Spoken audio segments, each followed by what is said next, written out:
Hola,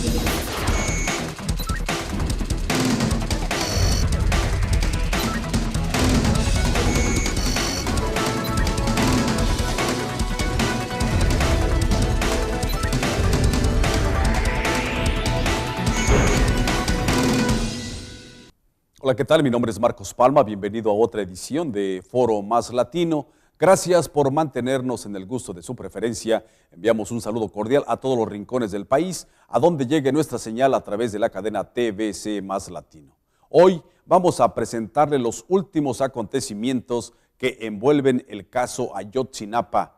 Este programa lo grabamos el 22 de enero del 2015, a casi 4 meses de ese suceso.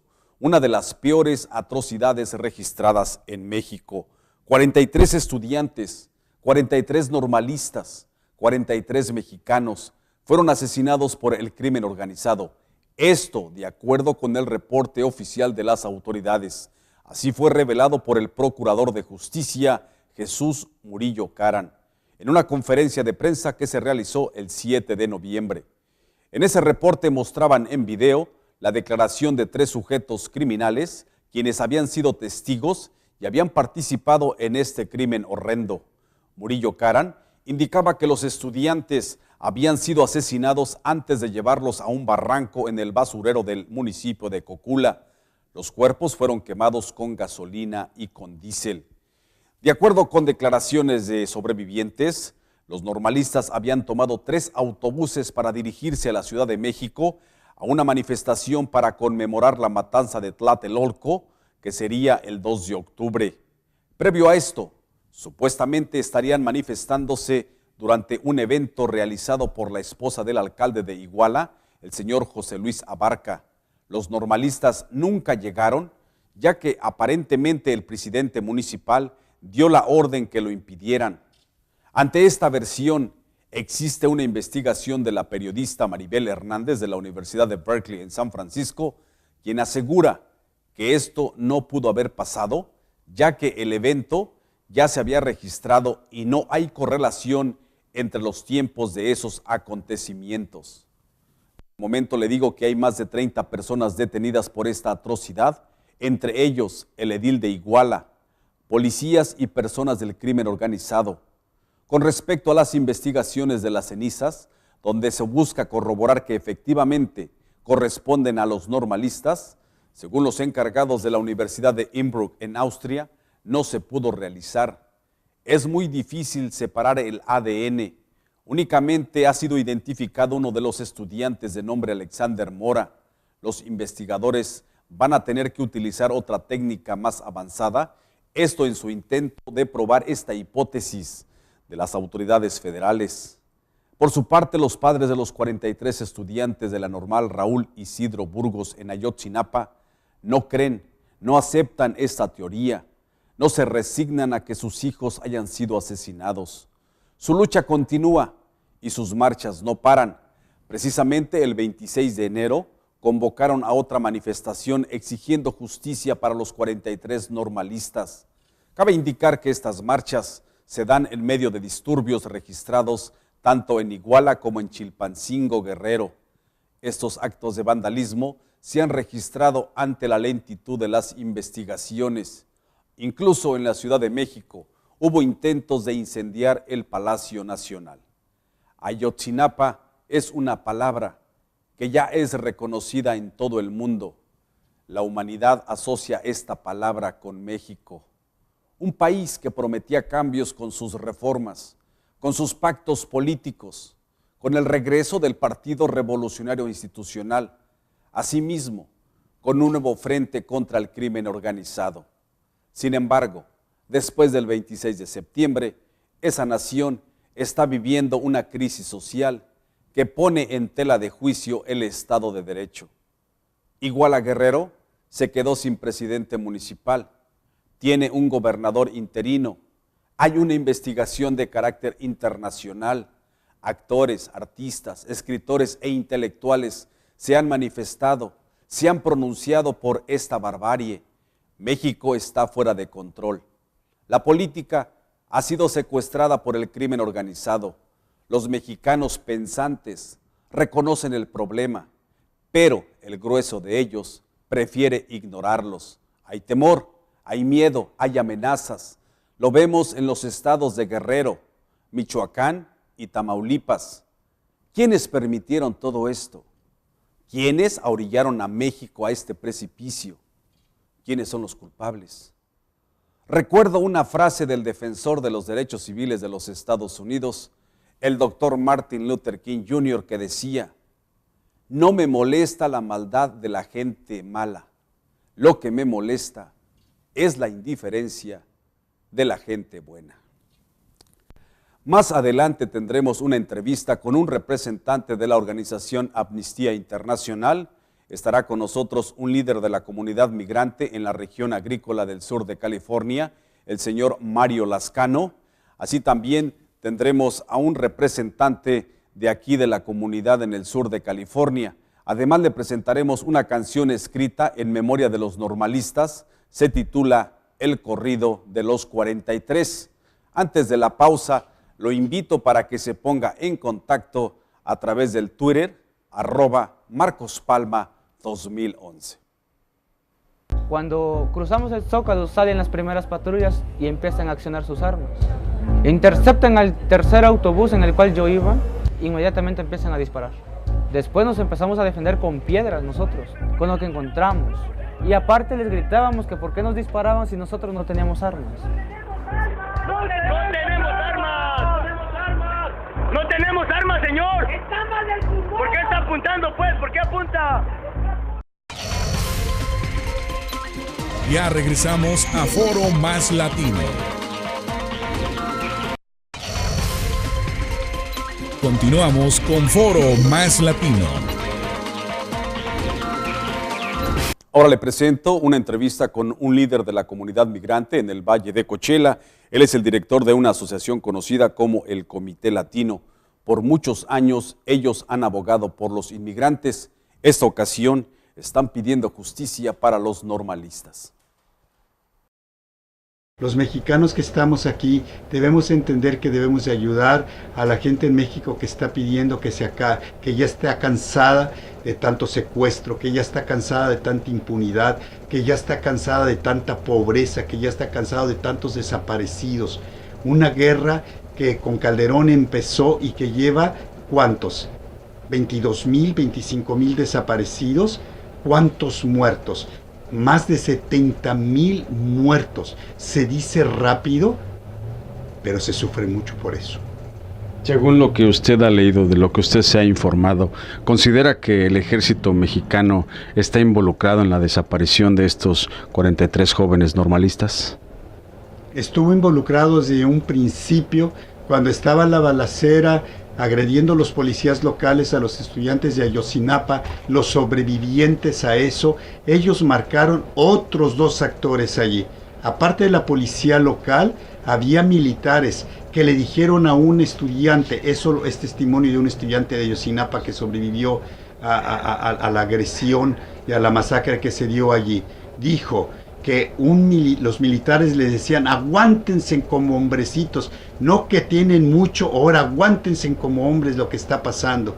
También ese mismo estudiante habló de otro uniforme policíaco, y el único otro uniforme policíaco es el de la Policía Federal.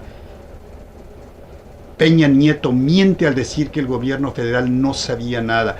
Peña Nieto está encubriendo al ejército y está encubriendo a la Policía Federal, los mismos que encubrieron a la matanza de los inmigrantes en San Fernando, Tamaulipas, en donde 72 personas fueron acribillados por negarse a pertenecer a los Zetas y colaborar con los Zetas. Ahora se sabe por informe del gobierno de Estados Unidos que la Policía Federal Mexicana ayudó a que los Zetas secuestraran a los inmigrantes y sabían de la masacre y creían que no se iba a saber, si no es porque el salvadoreño y el ecuatoriano se salvaron. Se supo de la intervención del gobierno mexicano en esa terrible masacre como la de Ayotzinapa en Iguala.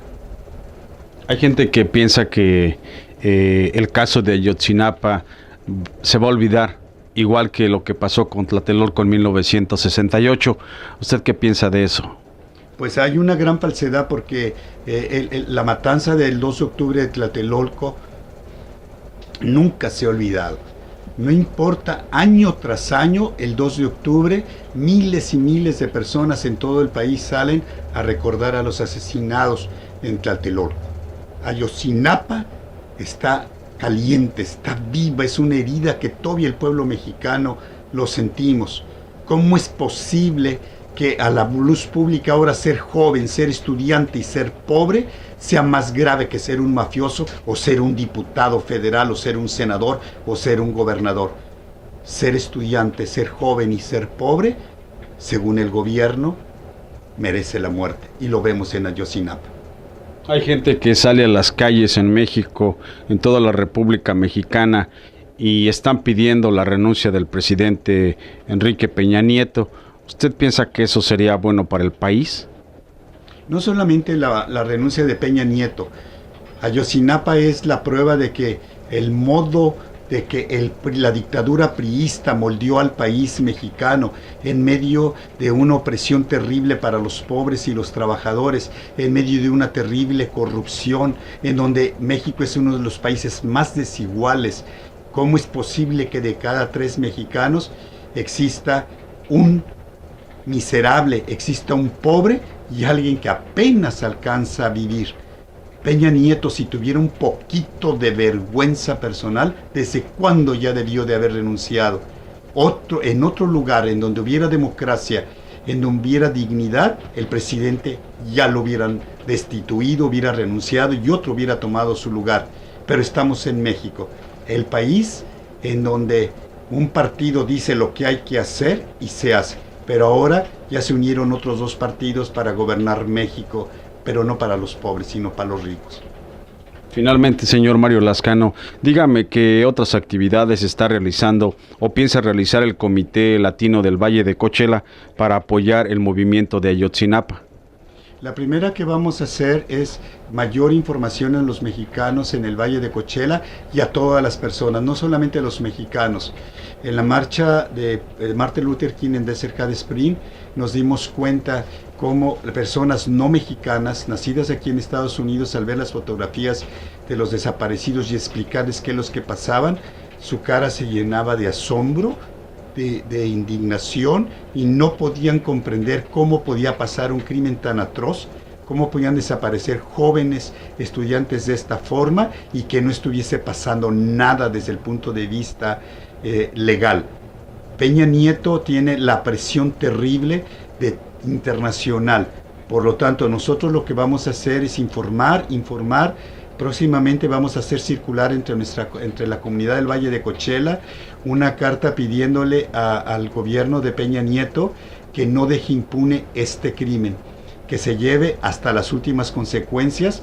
Si es el ejército, como todos sabemos que entró allí, que sea castigado quien deba de ser castigado. Las balas no deben de quedar impunes. La sangre regada en Iguala es una sangre que se está regando por todo México y que debe de haber justicia. México no puede seguir en el lodo de la injusticia y de la corrupción y la impunidad.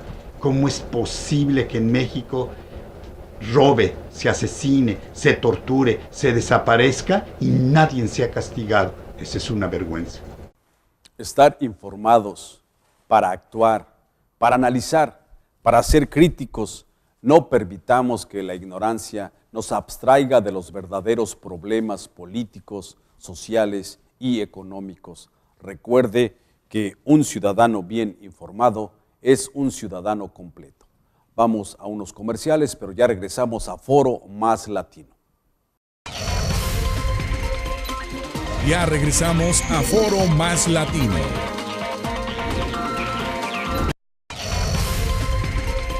Continuamos con Foro Más Latino. Gracias por continuar con nosotros en este programa Foro Más Latino. Ahora tenemos vía telefónica al licenciado Preciado Quiroz desde la Ciudad de México. Él es el director ejecutivo de Amnistía Internacional, una organización que se dedica al cuidar los derechos humanos que sean respetados, y en esta ocasión ellos han estado interviniendo en el caso de Ayotzinapa. sobre estos 43 estudiantes desaparecidos, además de 6 estudiantes también quienes previamente también fueron asesinados. Le doy una cordial bienvenido y gracias por tomarnos la llamada. Licenciado Quirós, ¿cómo está? Buenas tardes. Hola, buenas tardes, gracias por la invitación, es todo el auditorio que nos escucha. Licenciado, antes de que nos hable acerca de la conferencia de prensa que tuvieron el día de hoy, me gustaría hacerle otras preguntas. ¿Desde cuándo Amnistía Internacional está apoyando a los padres de familia, estos padres de los estudiantes desaparecidos en Ayotzinapa? Bueno, nosotros hemos hecho acciones por el caso desde los días en que el caso se llevó a cabo y hemos estado en contacto con ellos desde hace ya varios meses. Entonces, esta prensa y esta información que dimos es que hemos hecho en realidad con los padres. ¿Por qué deciden ustedes apoyar a los padres de familia, licenciado?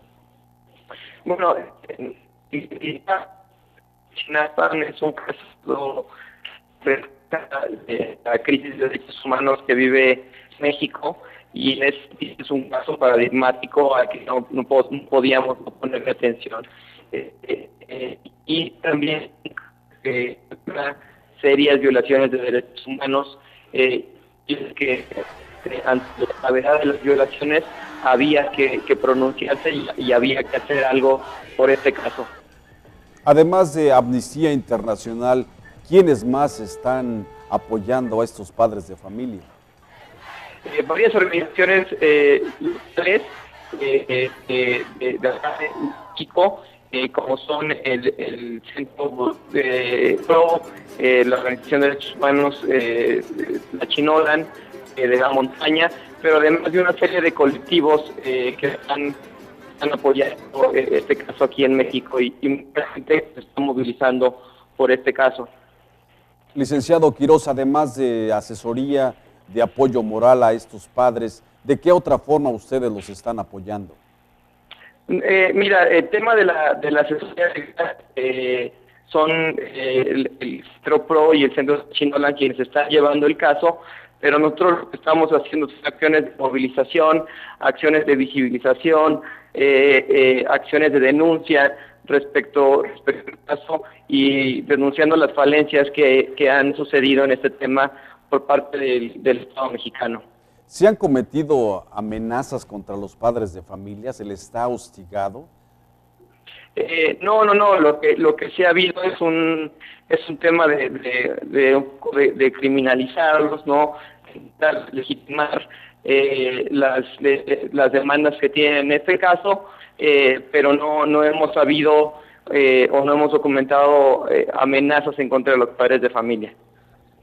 Según el informe del Procurador de Justicia, el señor Jesús Murillo Caram, esa conferencia de prensa del 7 de noviembre, él indicaba que los estudiantes habían sido asesinados y quemados en el municipio de Cocula. Cuando presentan a esos 3 testigos que hacen estas declaraciones, después de esa conferencia de prensa, los padres de los normalistas aún continúan sin aceptar esta versión. ¿Por qué? Es un tema de las líneas de investigación que ha llevado a cabo la Procuraduría General de la República y que solamente, como usted bien lo dice, hay una sola línea de investigación que se basa únicamente en el testimonio de personas y justamente nosotros consideramos que es una falencia de las investigaciones que se han hecho y que debería de haber muchas más líneas de investigación, incluidas las alegaciones de posible involucramiento del ejército en estas violaciones a derechos humanos. Usted, como defensor de los derechos humanos, estas personas quienes fueron interrogadas, que presentó la Procuraduría, ¿se hizo lo correcto? No lo sabemos, pero hemos recibido algunas denuncias o algunas alegaciones por parte de algunos de los detenidos de que el debido proceso no se llevó a cabo de la manera correcta y esto nos preocupa porque esto puede implicar que el caso se venga abajo y que, bueno, al final del día haya una falta de justicia para con los padres y para con las víctimas de violaciones a derechos humanos. Cuando usted escucha la conferencia de prensa y escucha al Procurador de Justicia de México y presenta a estos testigos, ¿cuál fue su reacción, licenciado?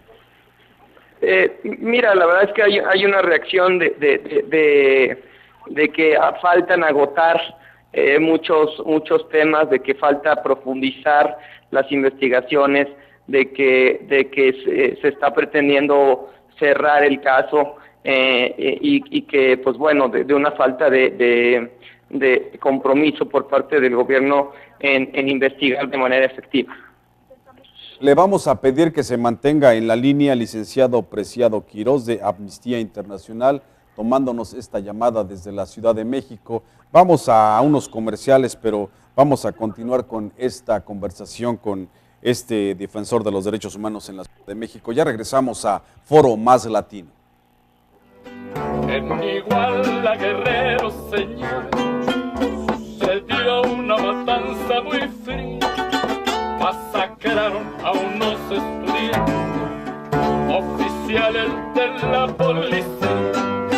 Los mataron porque se oponían.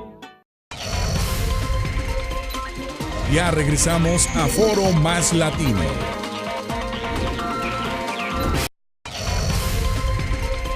Continuamos con Foro Más Latino. Estamos hablando con el director ejecutivo de la Organización Defensora de los Derechos Humanos en la Ciudad de México, Amnistía Internacional. Quiero reiterarle que ellos tienen oficinas alrededor de todo el mundo y particularmente están tomando muy de cerca lo que aconteció en Ayotzinapa, en Iguala, Guerrero. Licenciado, díganos acerca de las investigaciones. Inicialmente, cuando se dan estas primeras investigaciones en Iguala, Guerrero, empiezan a encontrarse o a descubrirse una gran cantidad de fosas comunes. Si no pertenecen estos cuerpos, estos restos humanos a los normalistas de Ayotzinapa, entonces, ¿a quién pertenecen?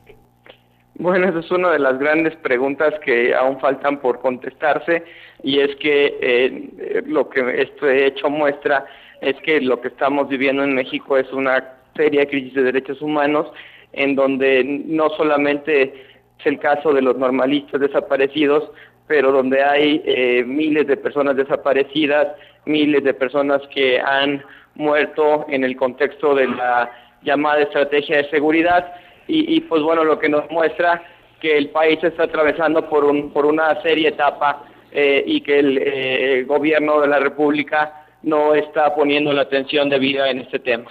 ¿Qué le falta al gobierno? ¿Qué necesita?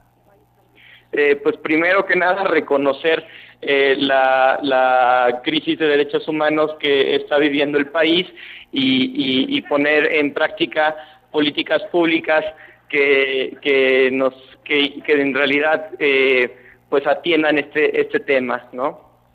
¿Ve usted una mezcla, un secuestro por parte del crimen organizado hacia los sectores políticos? Mira, ese es uno de los hechos que habría que deslindar, que habría que investigar.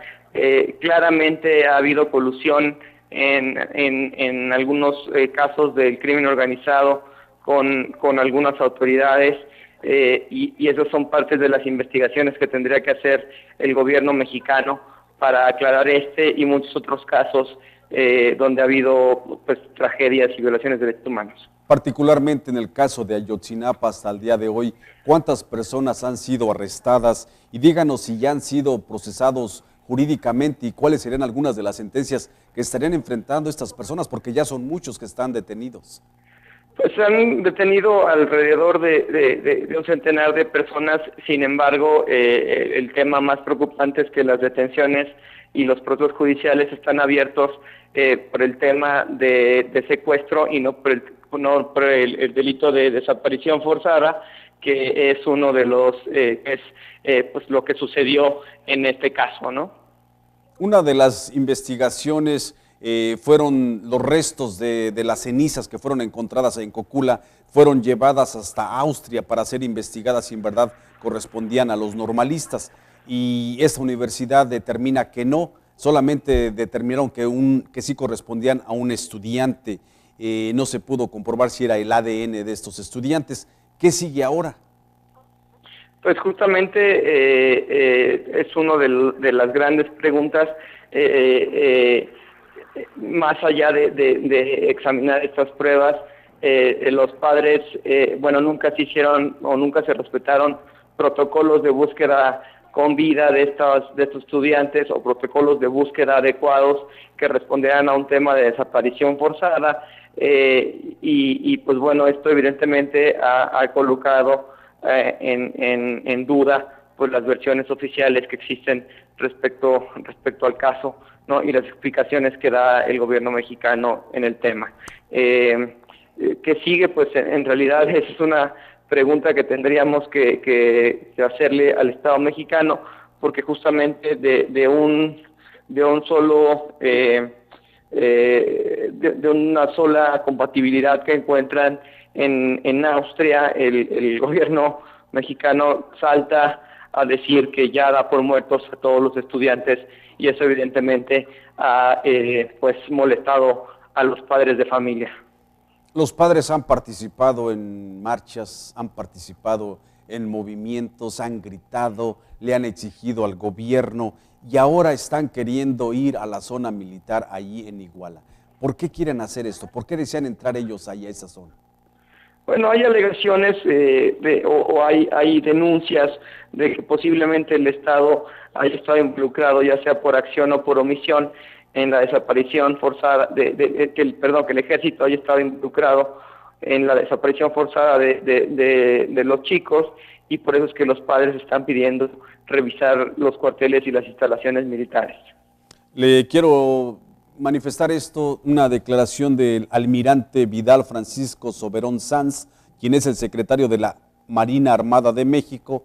Él lo dijo a principios del mes de diciembre, que el gobierno mexicano ha sido paciente y profesional para resolver este caso. ¿Qué piensa usted de esa declaración? Digamos, los hechos hablan en sí mismos, ¿no? Y lo que vemos ahora es que el gobierno mexicano ni ha sido tan profesional y ni ha sido paciente, y que más bien lo que ha intentado es acelerar las investigaciones y dar por terminado el caso lo antes posible. Abogado, licenciado Preciado Quiroz, ¿considera usted que esto que sucedió en Ayotzinapa es un crimen de lesa humanidad? Hay una desaparición forzada, que es una violación grave de derechos humanos, en términos de si esto es un crimen de lesa humanidad. Se tendría que hacer otros análisis conforme al derecho internacional, pero sí es una violación seria de derechos humanos lo que sucedió en Iguala, Guerrero. Y de ser así, ¿se llevaría a los responsables a la Corte Internacional de Justicia en La Haya? ¿Procedería eso, no importa quién sea? No, digamos, el tema de la Haya examina, digamos, temas entre estados, ¿no? Entonces, las posibilidades de aquí, sí hay posibilidades de algunos tribunales internacionales, pero eso tiene que darse previo agotamiento de los recursos internos que se den en México. Usted nos manifestó al principio de esta entrevista que México está viviendo uno de sus peores momentos, hablando de violaciones a los derechos humanos. ¿Por qué hemos llegado a este punto, licenciado? ¿O desde cuándo estamos viviendo esta situación de violaciones tan severas a los derechos humanos en México? Pues ya ha habido, y yo considero que llevamos por lo menos el sexenio del presidente Felipe Calderón y lo que va del sexenio del presidente Enrique Peña Nieto, en donde estamos metidos en una grave crisis de seguridad y derechos humanos, y donde no se han llevado a cabo las acciones de prevención, de combate a la impunidad, de castigo a los responsables necesarias para poder solucionar esta crisis. Si pudiese hacer un resumen, una síntesis de la conferencia de prensa que tuvo Amnistía Internacional esta mañana en la Ciudad de México. Le damos 30 segundos, licenciado, por favor. Sí, claro, lo que estamos denunciando nosotros es que ha habido una falta de agotar todas las líneas posibles de investigación en el caso, y que el Estado mexicano lo que ha pretendido es dar por terminado esto para deslindarse de sus responsabilidades. Le agradecemos mucho su intervención en nuestro programa Foro Más Latino, licenciado Preciado Quirós, director ejecutivo de Amnistía Internacional desde la Ciudad de México. Muchas gracias, licenciado. Al contrario, muchas gracias a ustedes. Vamos a una pausa, ya regresamos a este programa Foro Más Latino. Se da la primera agresión, pasan 4 horas y no hay ninguna intervención, hay una total inacción del Estado para tomar medidas preventivas, para cercar el lugar y proteger a la gente que está ahí. Y después hay una segunda agresión, y después de la segunda agresión vuelven a pasar otras 4 horas para que las autoridades se hagan presentes. Estamos hablando de que los cuerpos estuvieron tirados, los heridos estuvieron desangrándose por más de 5 horas. Eso nos habla de una indolencia en contra de los estudiantes de Ayotzinapa. Continuamos con Foro Más Latino. Estamos hablando sobre Ayotzinapa, ese crimen horrendo que se registró el 26 de septiembre y que después de casi 4 meses hay responsables, pero los padres de los normalistas no aceptan lo que les dice el gobierno. No están de acuerdo con ese reporte oficial de la administración del presidente Peña Nieto.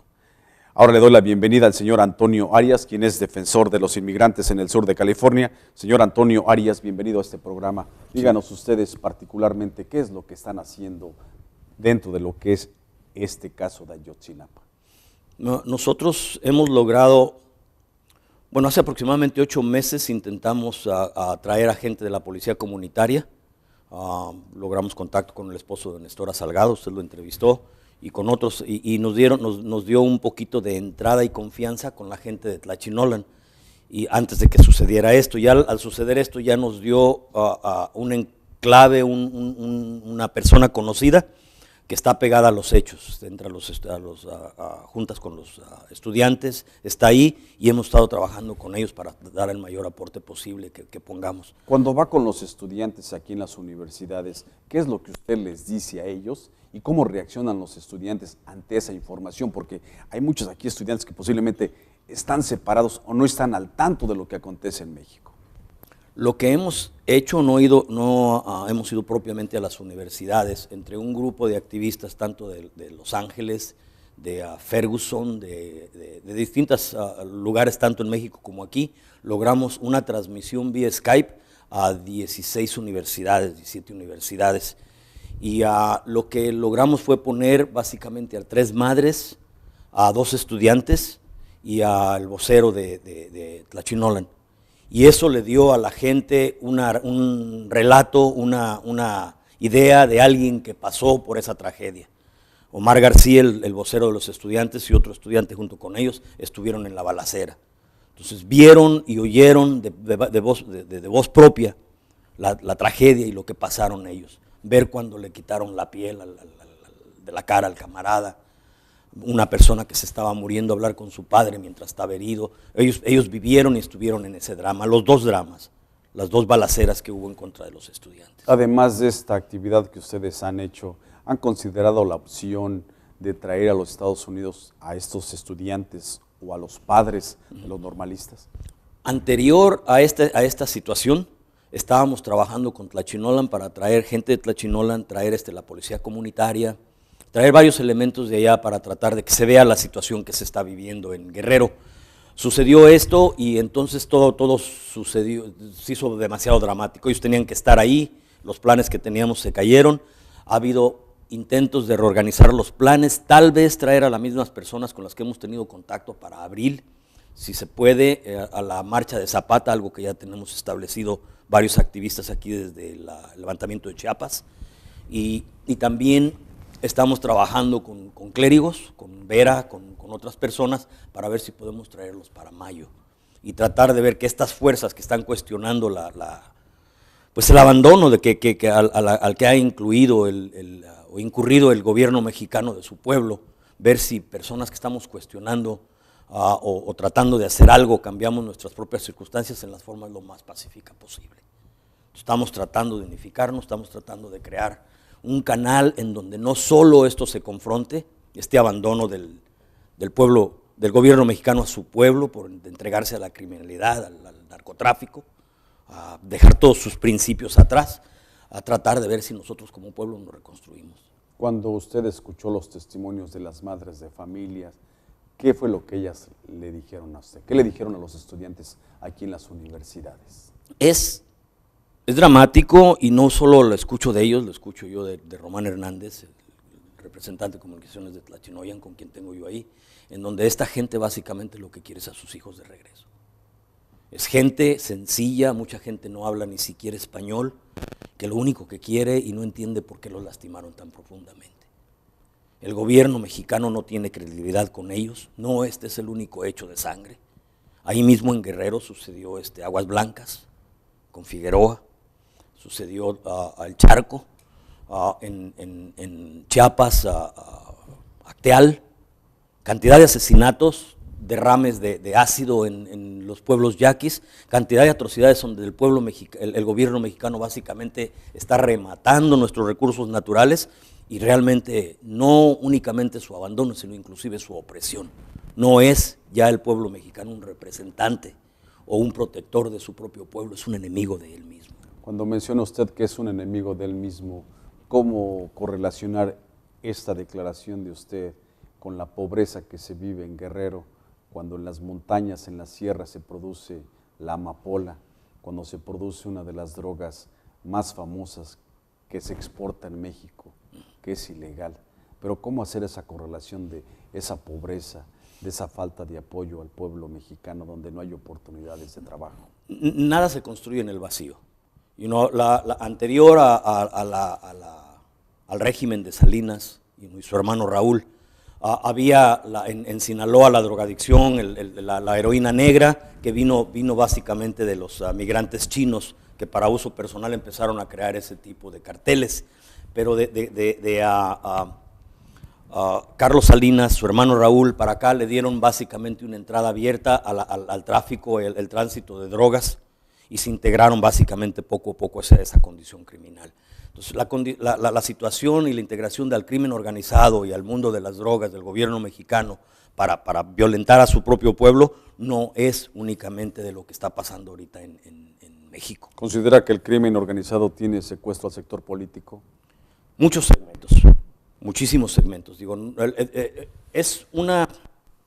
En Colombia el gobierno colombiano era menos susceptible a la corrupción y peleó con los carteles. En el tránsito, después de haber cansado las rutas por el Caribe, México y Centroamérica se hicieron ruta del tránsito de drogas, y México, con Raúl Salinas, con otros, abrió las puertas porque era más susceptible a la corrupción, y el resultado es esta desgracia social. Recientemente estuvo el presidente mexicano en Washington, D.C., vino a hablar con el presidente Barack Obama, tocaron el tema de Ayotzinapa. ¿Considera usted que el presidente Obama debió presionar más al presidente mexicano respecto a esta situación, o vino como se fue? Con los activistas que estábamos nosotros trabajando en Washington, el acuerdo y lo que salía era de que no iban a tratar el tema de la situación en Guerrero. Obligado y nomás iba a haber dos preguntas, una por la prensa americana y otra por la prensa mexicana. Obligado por circunstancias, Barack Obama dio una declaración alrededor de los estudiantes, pero en realidad Peña Nieto vino a rematar más el país, a hacer más venta de las maquilas, un segmento en el Golfo de México, a facilitar mayor explotación a nuestros pueblos, y a pedir, cosa que no se está haciendo muy pública, un préstamo al Banco Internacional de Desarrollo, dada la caída del petróleo. Eso va a hacer que el México sea aún más dependiente y más vulnerable a los ataques de las economías internacionales. O sea, vino a vendernos. Le voy a pedir que se detenga aquí, señor Antonio Arias. Vamos a tener que hacer nuevamente una pausa, pero ya regresamos a este programa Foro Más Latino, analizando este tema de Ayotzinapa desde los diferentes puntos de vista. Ya regresamos. Aquí es el cuarto de unos compañeros que todavía aún se encuentran desaparecidos. Como pueden ver, sus cosas todavía están aquí, sus tenis, su ropa, sus maletas. Y pues ahora sí que nada más de ver que los compañeros no están nos da mucha tristeza, ¿no? Quisiéramos que ellos estuvieran aquí, trabajar juntos en el campo, todos alegres, riendo. Y pues ahorita nada más de ver que los compañeros nada más están sus cosas y no sabemos, pues ahora sí que es algo que da mucho coraje y a la vez da mucha tristeza. Porque son 43 compañeros, 43 vidas y pues qué más quisiéramos que ya estuvieran de regreso, ¿no? Ya regresamos a Foro Más Latino.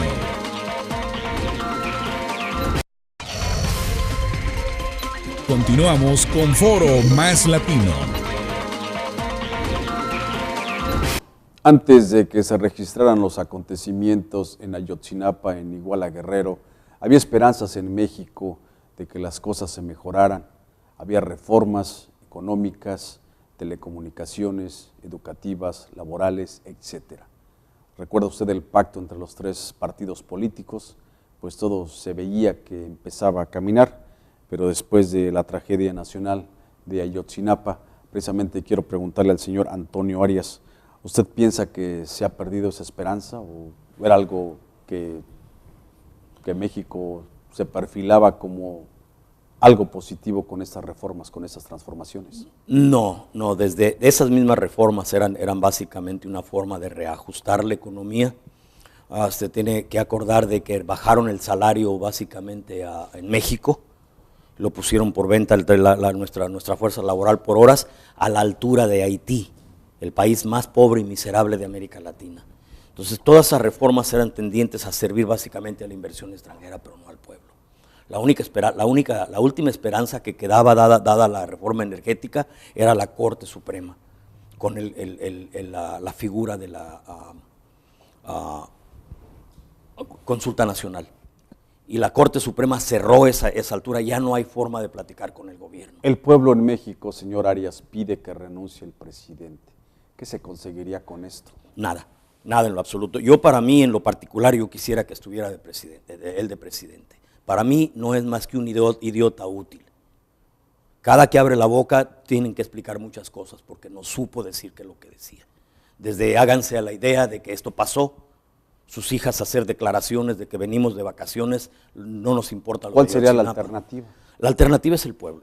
Los gobiernos, y no solo en México, en otros lados, los gobiernos realmente han abandonado. Pero los gobiernos los ponen los pueblos. Los pueblos básicamente obedecen a las necesidades o al condicionamiento social al que están expuestos. Nunca, cualquiera que alce la frente, lo primero que hacen es golpearlo. Porque no hay diálogo entre gobierno. La esperanza que había con la consulta nacional la cerró la Corte Suprema en México. En otros lados ni siquiera eso hay. En lo que es Honduras, están básicamente tratando de hacer a comunidades cerradas para que el mismo ejército resguarde a la gente que le vendieron el país. Hay situaciones que están todavía más peor que México. Los gobiernos definitivamente han traicionado a sus pueblos. Estaríamos hablando de una guerrilla, de un estallido social para poder llegar al poder, porque ante eso todos los gobiernos tienen sistemas de control, de seguridad, y estamos hablando de una policía, estamos hablando de un ejército militar. Sí. Ha habido desde Chiapas una integración a la capacidad de la violencia y un incremento de la capacidad de la violencia del Estado. Nosotros, con Vera, con todos, queremos buscar primeramente en las formas más pacíficas posibles. Sabemos que la violencia, al menos por nosotros, con las gentes que yo trabajo, soy humanista, no va a venir de nosotros. No estamos ciegos, no somos soñadores. Sabemos que el Estado, cuando se ha cuestionado, independientemente de no tener moral, va a tratar de seguir manteniendo su poder, independientemente de todas las vejaciones que le ha causado al pueblo. Muchísimas gracias, señor Antonio Arias, por sus comentarios, por sus puntos de vista muy respetados y muy acertados. Gracias. Muchas gracias. Los 43 desaparecidos, los 43 estudiantes, los 43 normalistas, los 43 mexicanos de Ayotzinapa. A los pocos días de la masacre, la gente en las calles gritaba: vivos se los llevaron, vivos los queremos. A todos nos duele México, a todos nos duele Ayotzinapa, pero no es suficiente con mostrar este tipo de solidaridad. Si en verdad queremos que se haga justicia, luchemos por ella. Solidaricémonos con estos padres de familia.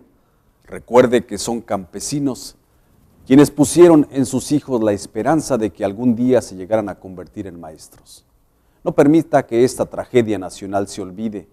Cuando usted escuche la palabra Ayotzinapa, participe y opine, defienda lo justo, que no le sea indiferente la lucha y las marchas de los demás. Haga su parte y demuestre su dolor con acciones, con hechos. Lo dejamos con una canción compuesta en memoria de los 43 normalistas desaparecidos. El autor se llama Hernán Márquez, es interpretada por él mismo y también por el maestro de música Rudy Caballero. Quiero indicarle que no es una grabación profesional, la grabamos mientras ellos ensayaban. La canción se titula El corrido de los 43. De parte de un servidor, Marcos Palma, y de todos los que hacemos posible Foro Más Latino, gracias por su atención y su confianza.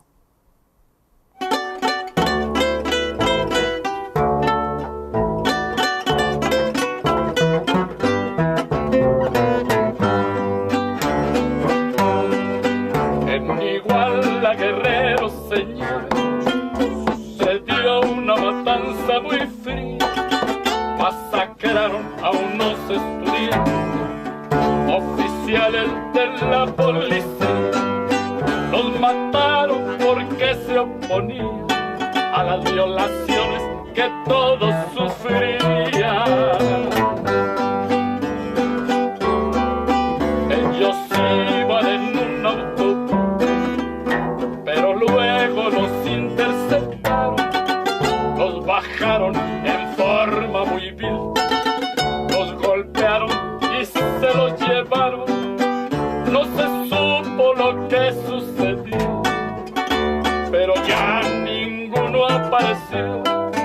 Hoy los padres se encuentran llorando y buscando alguna solución. Se encontraron con algunas fosas, después otras fosas, después otras fosas, y buscaron cualquier solución,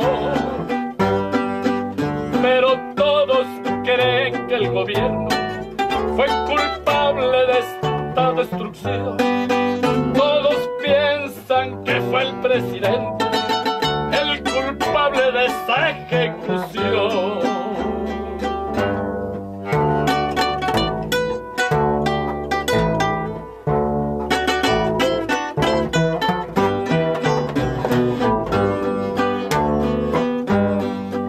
Ya la gente no aguanta el estrés.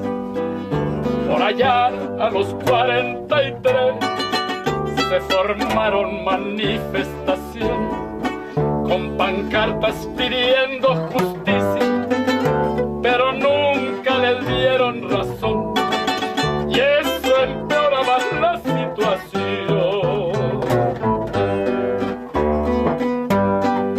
Hoy los padres se encuentran llorando, recordando lo que sucedió, implorándole a Dios otra vez que aparezcan los 43 y le ofrecen promesas muy feas, esperando volverlos a ver. Pues señores, yo ya me despido con dolores en el corazón, implorando al señor presidente que tenga cordura, que tenga valor y que diga por fin la verdad, cómo sucedió, qué cosa pasó para destrozarnos nuestro corazón. Ya la gente no aguanta el estrés y no aparecieron. Los 43